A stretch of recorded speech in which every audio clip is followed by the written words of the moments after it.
BJP নেতৃত্ব নৰেন্দ্ৰ মোদী ডাঙৰীয়াৰ নেতৃত্বত আজি আমাৰ প্ৰায় 8টা বছৰ ভাৰতখনক শাসন কৰিলে। তেনে ক্ষেত্ৰত আমি আমাৰ এই চৰকাৰখনে কিমান দূৰ ভাৰতক আগুৱাই লৈ যাবলৈ সক্ষম হৈছে, কি দিশত আগুৱাই লৈ যাবলৈ সক্ষম হৈছে, সেইটো এটা পৰ্যালোচনা সভা। এই সভাত আমি আচলতে একেবাৰে যিসকল হিতাধিকাৰী সেই হিতাধিকাৰীক আমি মাতি আনিছোঁ। কাৰণ হিতাধিকাৰীসকলে বহুতে তেনেকুৱা আছে যে আমি চৰকাৰৰ পৰা একো নাপাওঁ বা তেনে ক্ষেত্ৰত চৰকাৰে দিয়া যিখিনি আঁচনি তেওঁলোকে জানিবলৈ সক্ষম নহয়। তেনে ক্ষেত্ৰত আমি এটা মেছেজ দিব বিচাৰিছোঁ তেওঁলোকে যে আমাৰ চৰকাৰখনে এই ধৰণৰ আঁচনি লৈছে বা আজিলৈকে লৈছে।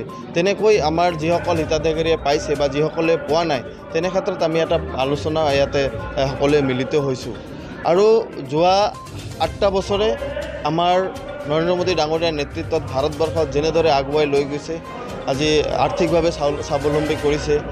আজি আমি যদি এক কথাত ক'বলৈ যাওঁ, প্ৰশাসনিক দিশত বেছি শক্তিশালী ৰূপ দিবলৈ সক্ষম হৈছে। ইমান দিনে আপোনালোকে চাইছে যেতিয়া কংগ্ৰেছ দলৰ শাসন আছিলে, বাৰম্বাৰ পাকিস্তানে আমাৰ ভাৰতক আক্ৰমণ কৰিছিলে বা জম্মু কাশ্মীৰৰ আক্ৰমণ কৰাৰ চেষ্টা কৰিছিলে বা মুম্বাইত আক্ৰমণ কৰিছিলে। তেনে ক্ষেত্ৰত কিন্তু যোৱা 8টা বছৰে কোনো উগ্ৰপন্থী সংগঠনৰ, পাকিস্তানেই হওক বা চীনেই হওক বা বিভিন্ন আন্তঃৰাষ্ট্ৰীয় সংগঠনৰ উগ্ৰপন্থী সংগঠনৰ যিসকল লিডাৰ আছে তেওঁলোকে সাহস কৰিব পৰা নাই। পাকিস্তানে মূৰ উঠাই কথা ক'ব পৰা নাই।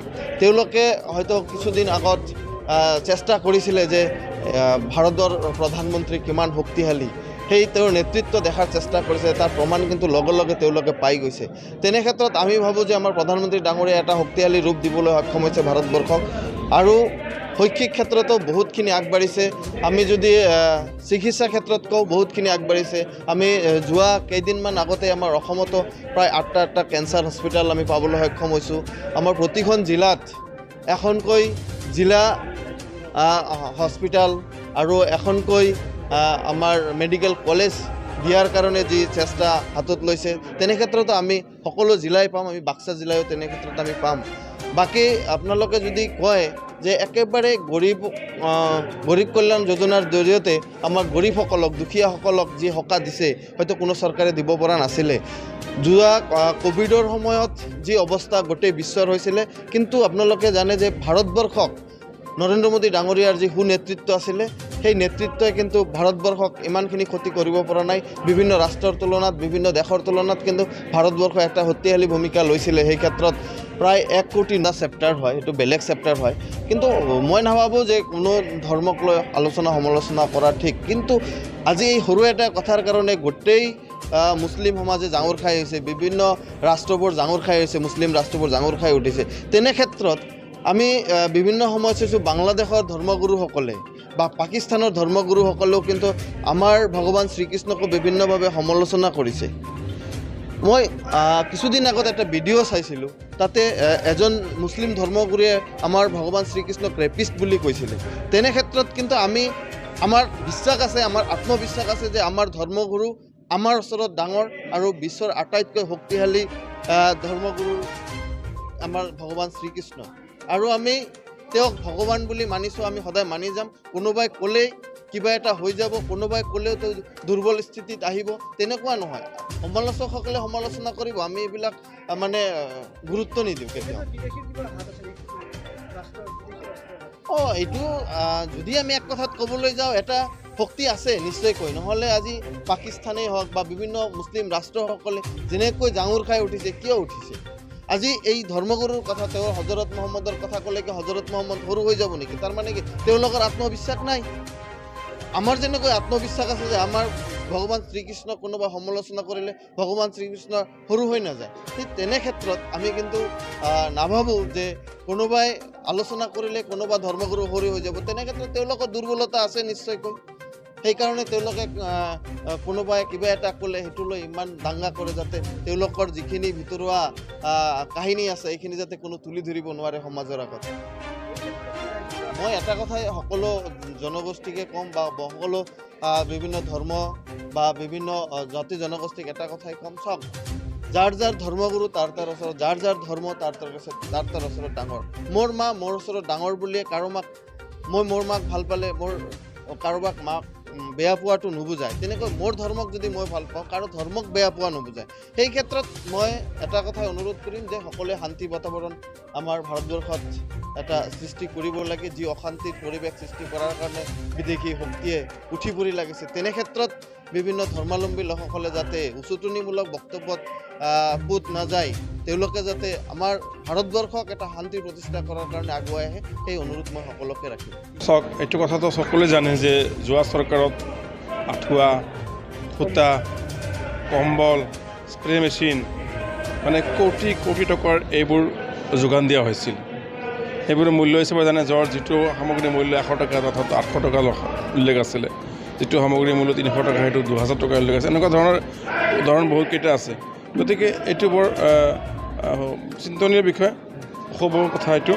কাৰণ এনেকুৱা ধৰণৰ দুৰ্নীতি যিবোৰ হৈছিলে তাৰ ওপৰত আমাৰ প্ৰমোদ বড়ো ডাঙৰীয়াই উচিত ব্যৱস্থা ল'বলৈ আইনী ব্যৱস্থা ল'বলৈ তেওঁ দাবী জনাইছে আমিও এইটো দাবী জনাম চৰকাৰৰ ওচৰলৈ ৰাজ্য চৰকাৰ বা কেন্দ্ৰীয় চৰকাৰক যিসকলে এনেকুৱা কাম কৰিছিলে যোৱা সময়ত এক ব্যাগম দুৰ্নীতি কৰিছে তেওঁলোকৰ ওপৰত বিহিত ব্যৱস্থা ল'ব লাগে বিজেপি দলৰ কৰ্মকৰ্তা মই সঠিক নাজানো কথাটো যদি বিজেপি দলৰ কৰ্মকৰ্তা তেনেকুৱা আছে হয় তেনেহ'লে আমাৰ দলৰ ঊৰ্ধ্বতন কৰ্তৃপক্ষ আছে দলীয় নীতি নিয়ম আছে আইনগত প্ৰক্ৰিয়াও আছে আইনগত কথাও আছে ব্যৱস্থা নিশ্চয় হ'ব